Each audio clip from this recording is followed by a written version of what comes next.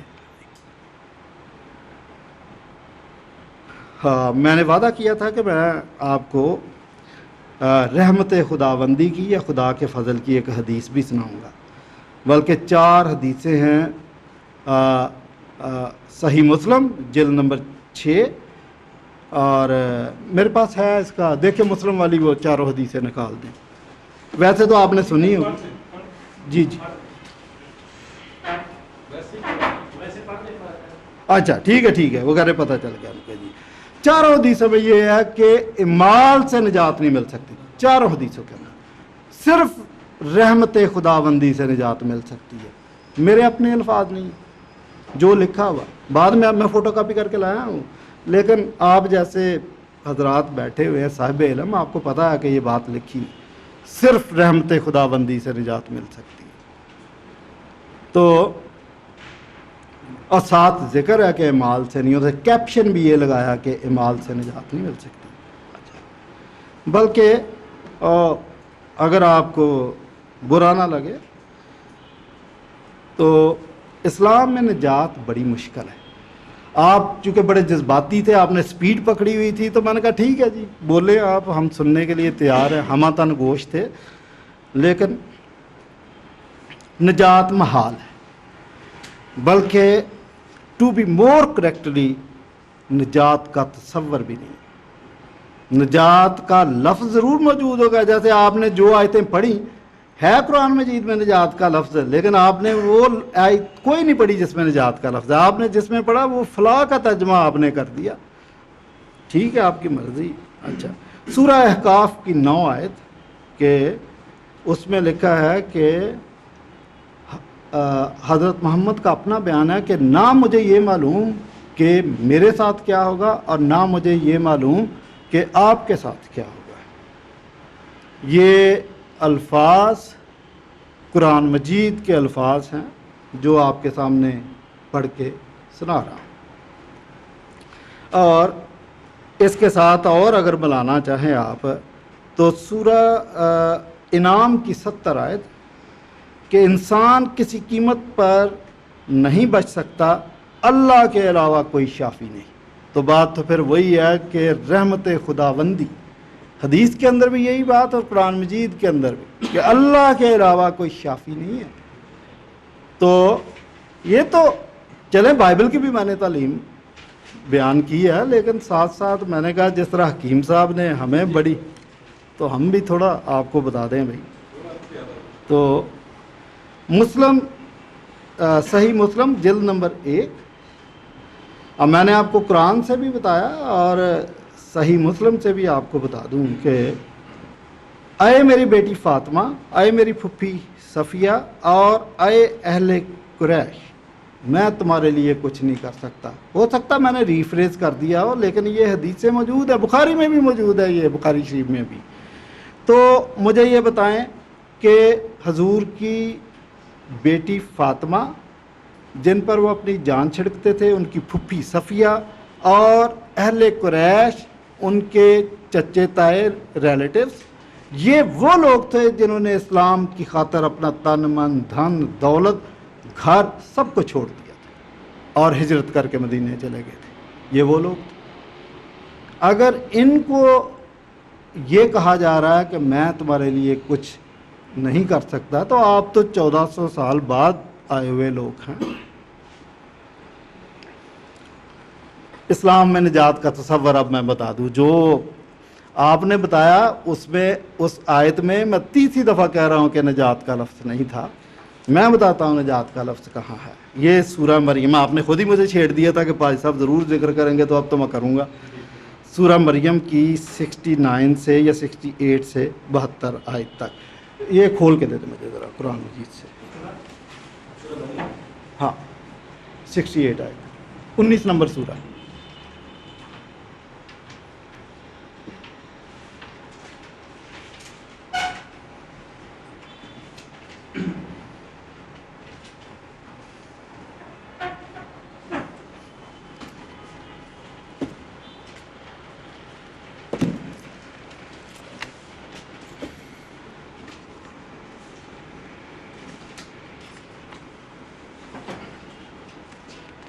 جی، کیا ایسا انسان یاد نہیں کرتا کہ ہم نے اس کو پہلے بھی تو پیدا کیا تھا اور وہ کچھ بھی چیز نہ تھا. تمہارے پروردگار کی قسم ہم ان کو جمع کریں گے اور شیطانوں کو بھی. یہ باقی لوگوں کو کہا گیا اور شیطانوں کو بھی. یہ اس کو پلیز ٹھیک ہے.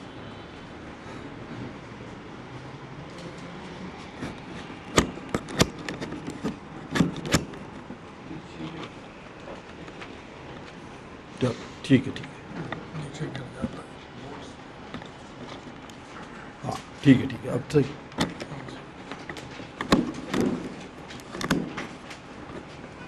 اوکے چل شکریہ جی. تمہارے پروردگار کی قسم ہم ان کو جمع کریں گے اور شیطانوں کو بھی. یہ 2 کیٹیگری ہوگی، ان کو بھی جمع کریں گے اور شیطانوں کو بھی 2 کیٹیگری. اور